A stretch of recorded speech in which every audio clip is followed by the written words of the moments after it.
বিশ্বকাপ ফাইনালের আগে শেষ অনুশীলনেই মিলল বড় ইঙ্গিত। স্পেনের বিপক্ষে সবচেয়ে গুরুত্বপূর্ণ ম্যাচের আগে একাদশে পরিবর্তনের আভাস দিলেন আর্জেন্টিনা কোচ লিওনেল স্কালোনি।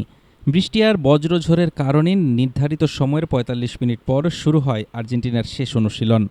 প্রথমে জিমে সময় কাটানোর পর আবহাওয়া স্বাভাবিক হলে মাঠে নামেন মেসিরা। আর সেখানে নজর কাড়ে স্কালোনির একটি সিদ্ধান্ত। অনুশীলনের সময় সম্ভাব্য শুরুর একাদশের খেলোয়াড়দের যে বিশেষ জার্সি বা বিপ দেওয়া হয়, সেখানে নিয়মিত ডান ব্যাক নাহুয়েল মোলিনার বদলে জায়গা পান গঞ্জালো মন্টিয়াল। আর এতে জোরালো হয়েছে একাদশে পরিবর্তনের আলোচনা। ইংল্যান্ডের বিপক্ষে সেমিফাইনালে আর্জেন্টিনার একমাত্র গোল হজমের সময় মোলিনার অবস্থান নিয়ে প্রশ্ন উঠেছিল। ম্যাচের মাঝপথেই তাকে তুলে মন্টিয়ালকে নামান স্কালোনি। সেই সিদ্ধান্তই হয়তো এখন ফাইনালের পরিকল্পনার অংশ হয়ে উঠছে। শুধু ডান প্রান্তই নয়, মাঝমাঠেও রয়েছে প্রতিদ্বন্দ্বিতা।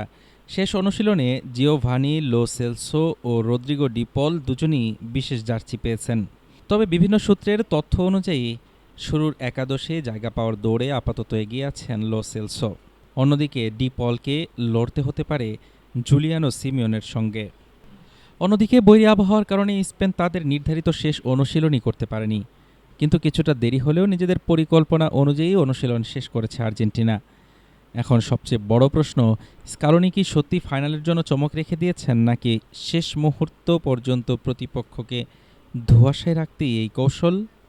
সব প্রশ্নের উত্তর মিলবে আজ রাত ১টায়, যখন ম্যাটলাইফ স্টেডিয়ামে বিশ্বকাপের শিরোপার লড়াইয়ে মুখোমুখি হবে আর্জেন্টিনা ও স্পেন। হাফিজুর রহমান তুষার, ঢাকা টুডে।